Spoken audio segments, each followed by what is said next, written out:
Here's today's Money Metals Minute, brought to you by MoneyMetals.com. U.S. markets quiet yesterday, little movement. Investors have a bit more to chew on next week. The Fed Open Market Committee meets. Almost no one expects the Fed to actually raise rates this month, but the recent rally in stocks to new all-time highs and the better-than-expected June employment report might give officials some cover to start talking about it. Markets tend to react negatively to the threat of higher rates. Now here's a special report from Mike Gleason at Money Metals Exchange. It is my privilege to be joined now by David Smith, senior analyst at the Morgan Report and regular contributor to MoneyMetals.com. Prices have pulled back some, and maybe we're seeing a pausing of sorts here after the big run-up that we saw immediately following the Brexit decision. But silver is $3 an ounce higher today than it was essentially 3 weeks ago, if you go back to the day before the Brexit vote. So the question on nearly everyone's mind, David, is, does this rally still have legs? And if you think it does, what makes this one different from rallies we've had over the last 5 years that have always seemed to fizzle out rather quickly? I believe it does have legs, Mike, and I would temper that by saying that we're in the middle of the summer season, which usually is quite soft for the metals, and it wouldn't surprise me at all to see backing and filling in here, or maybe even substantial short-term decline going into August itself and then getting stronger into September. But we've had 6 or 7 months of amazing movements upward in the mining stocks and very strong action in gold and silver, as you mentioned.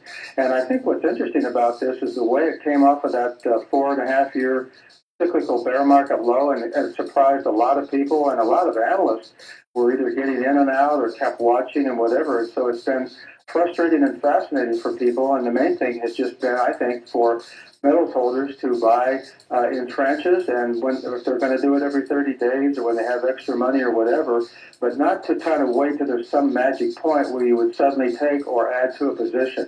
Just do it calmly, knowing that this is a long-term trend which has now moved to the upside, and the squiggles will bother you less if you simply come up with your plan and then adhere to it. Why do you refer to the 2016 gains in the metals as the quote, Trump rally?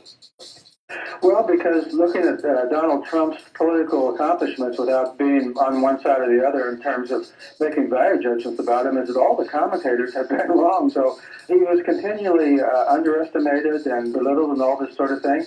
And he may or may not make it to the presidency, but I think he's gotten further at this point than almost anyone could have imagined. And I think it's the same way with the mining stocks. Sometimes we try to analyze things too much rather than just sitting back and watching. Maybe think we know more than Mr. Market does. If we give Mr. Market the benefit of the doubt and just watch and listen, we can learn a lot more than trying to interpret every little squiggle on the chart sometimes.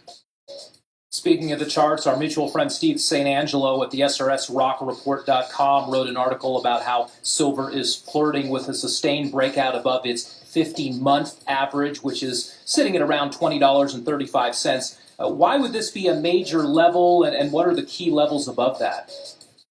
Well, this area has been one that has contained silver prices for quite a while. And if you look at the path that silver took from almost $50 in 2011 to its decline down into the low teens range, you can see a series of areas where on the way down it would stop and find support and then break through that.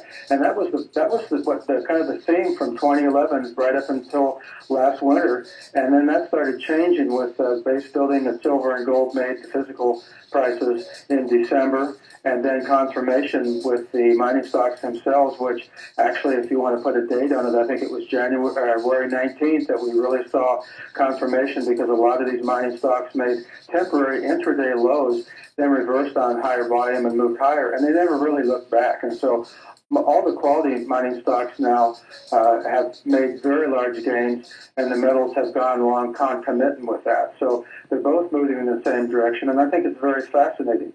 And it really, I think, tends to prove a lot of credence to David Morgan's view that we are now entering into the last big secular leg of this market, which probably will go on for several years. It could go on even more than 3 or 4 years, but it's going on for a while.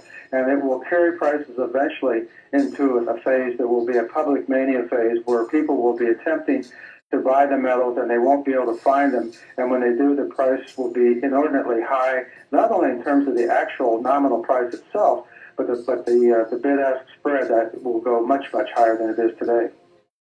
And that was David Smith of the Morgan Report and Mike Gleason at MoneyMetals.com.